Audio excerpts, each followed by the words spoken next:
ನೀವು ಹೊರಗಡೆ ಸಂಪಾದನೆ ಮಾಡಿದ್ದು ನಿಮ್ ಜೀವನ ಹಾಳು ಮಾಡುತ್ತೆ, ಇಲ್ಲಿ ಸಂಪಾದನೆ ಮಾಡಿದ್ದು ನಿಮ್ಮನ್ನು ಬದುಕಿಸ್ತದೆ ಅಂತ ಹೇಳಿ ಪ್ರತಿನಿತ್ಯ ನಮ್ಗೆ ಹೇಳಿ ನಾನು ವೃತ್ತಿ ಮುಗಿದ ಮೇಲೆ ಒಂದು ಜಮೀನು ತಗೋಬೇಕು ಅಂತ ಅದೇ ಹೇಳಿದ್ದಲ್ಲ, ನನ್ನ ಬಿಡದಿ ಕ್ಷೇತ್ರಕ್ಕೂ ಯಾವುದೋ ಪೂರ್ವ ಜನ್ಮದ ಒಂದು ನೆಂಟಸ್ತಿಕೆ ಇದೆ, ಸಂಬಂಧ ಇದೆ ಅನ್ನೋದು ನಾನು ಹೇಳ್ತಾ ಇದ್ದೇನೆ, ಮೊದಲೇ ಹೇಳಿದ್ದೀನಿ.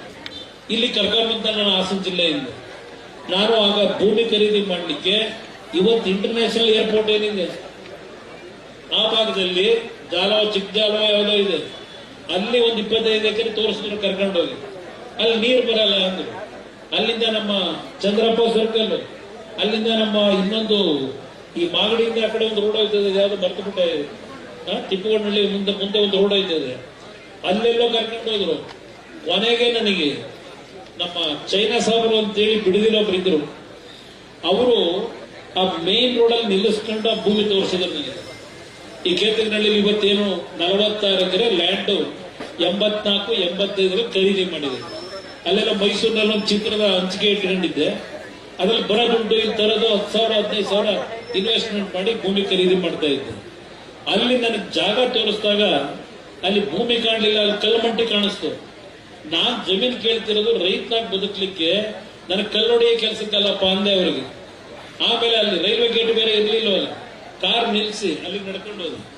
ಅದನ್ನ ನೋಡಿ ಏನೋ ಪುಣ್ಯ, ಅಲ್ಲಿ ಬರಿಯಪ್ಪ ಅಂತೇಳಿ ಹೊರ ಉಳಿತಿದ್ರು. ಕೇಳಿದೆ ಅವ್ರನ್ನ, ಇಲ್ಲ ನಾವಿದ್ರಲ್ಲಿ ಏನು ಸಂಪಾದನೆ ಮಾಡಕ್ಕಾಗ್ತಿಲ್ಲ, ಕೊಡಕ್ ತಯಾರಾಗವ್ರೆ ಅಂದ್ರು. ನನಗೆ ಬಹಳ ಒತ್ತಡ ನಿಮ್ಗೆ ಹೇಳ್ಬೇಕು ಅನ್ನೋದಾದ್ರೆ, ನಾನು ಅವತ್ತು ಮಾಡೋದಾಗಿದ್ರೆ ಒಂದು 150 ಎಕರೆ ಅದೇ ಲೈನಲ್ಲೇ ಮಾಡ್ಬಿಡಿವೆ. ಹಿಂಸೆ ತಗೊಳ್ಳಿ ಅಂತ ನಾನು ಹೇಳಿದೆ. ನೋಡಪ್ಪ, ನನಗೆ ಆ ರೀತಿ ಭೂಮಿಯ ದಾಹ ಇಲ್ಲ, ನಮ್ಮ ಅಪ್ಪನ ಒಂದು ಆಸೆ ಏನಿದೆ, ಅದಕ್ಕೋಸ್ಕರ ಒಂದು ಲ್ಯಾಂಡ್ ಹುಡುಕ್ತಾ ಇದ್ದೆ, ಇಲ್ಲೇನೋ ಕೊಡ್ತೀವಿ ಅಂತೀರಿ, ನನಗೆ ಇಷ್ಟಕ್ಕೆ ಇದಕ್ಕಿಂತ ಬೇಡ್ರಪ್ಪ ಕೈ ಮುಗಿತೀನಿ ಅಂತ ಹೇಳಿ ನಾನೇ ಬೇಡ ಅಂದೆ. ಅವತ್ತು ನಾನು ಮನ್ಸು ಮಾಡಿದ್ರೆ ಅಲ್ಲೇ 150 ಎಕರೆ ಮಾಡಿವೆ, ಆ ರೋಡ್ ಮೈನ್ ರೋಡಲ್ಲಿ.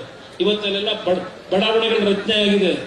ನಾನು ನಿಮಗೆ ಹೇಳ್ತೀನಿ, ನಾನೇನಾದರೂ ಭೂಮಿ ತಗೊಂಡು ರಿಯಲ್ ಎಸ್ಟೇಟ್ ಬಿಸ್ನೆಸ್ ಮಾಡೋದಾಗಿದ್ರೆ ಇವತ್ತಲ್ಲಿ ತೆಂಗಿನ ಗಿಡ ಬೆಳೀತಾ ಇದ್ನ, ಅಡಿಕೆ ಗಿಡ ಬೆಳೀತಾ ಇದ್ನ.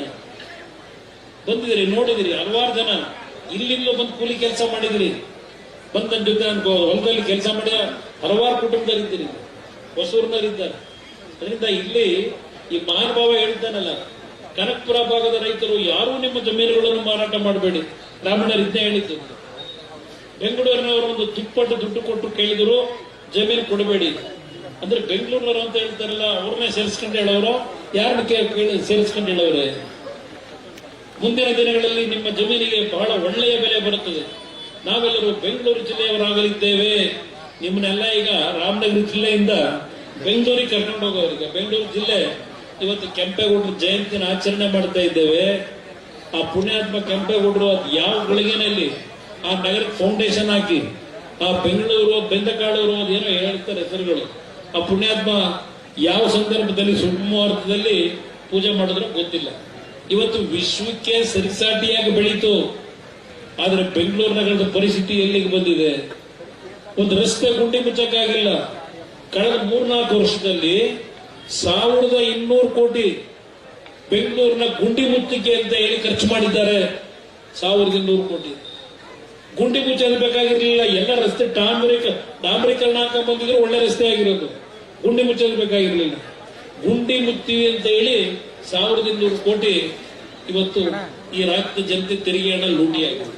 ಇಲ್ಲಿ ಹೇಳ್ತಾರೆ, ಈ ಹೇಳಿಕೆಯ ಮೂಲಕ ಅವರು ರಾಮನಗರ ಜಿಲ್ಲೆಯನ್ನು ಬೆಂಗಳೂರು ದಕ್ಷಿಣ ಜಿಲ್ಲೆಯನ್ನಾಗಿ ಮರುನಾಮಕರಣ ಮಾಡುವ ಸುಳಿವನ್ನು ನೀಡಿದ್ದಾರೋ ಜನ ಮಾಡ್ಕೊಂಡು ಇನ್ನ ಹೆಚ್ಚಿಗೆ ಹೇಳಲ್ಲ, ಸಮಯ ವ್ಯರ್ಥ ಮಾಡಲ್ಲ. ಇದು ಯಾವ ರೀತಿ ಹೊರಟಿದ್ದಾರೆ ಅನ್ನೋದು. ಇಲ್ಲಿ 50 ಎಕರೆ ಲ್ಯಾಂಡ್ 50% ನಿಮಗೆ ಡೆವಲಪ್ಮೆಂಟ್ ಲ್ಯಾಂಡ್ ಅಂದ್ರಲ್ಲ, ಇಲ್ಲೇನಾಗಿದೆ, ಈ ನೈಸ್ ರಸ್ತೆ ಅನ್ನಲ್ಲ, ನೈಸ್ ರಸ್ತೆನಲ್ಲಿ ಸುಮಾರು 4,000 ಕುಟುಂಬಗಳಿಗೆ. ಹೆಚ್ಚಿನ ವಿಡಿಯೋಗಳಿಗೆ ಪ್ರತಿಧ್ವನಿ ಯೂಟ್ಯೂಬ್ ಚಾನೆಲ್ ಸಬ್ಸ್ಕ್ರೈಬ್ ಮಾಡಿ, ಬೆಲ್ ಐಕಾನ್ ಕ್ಲಿಕ್ ಮಾಡಿ.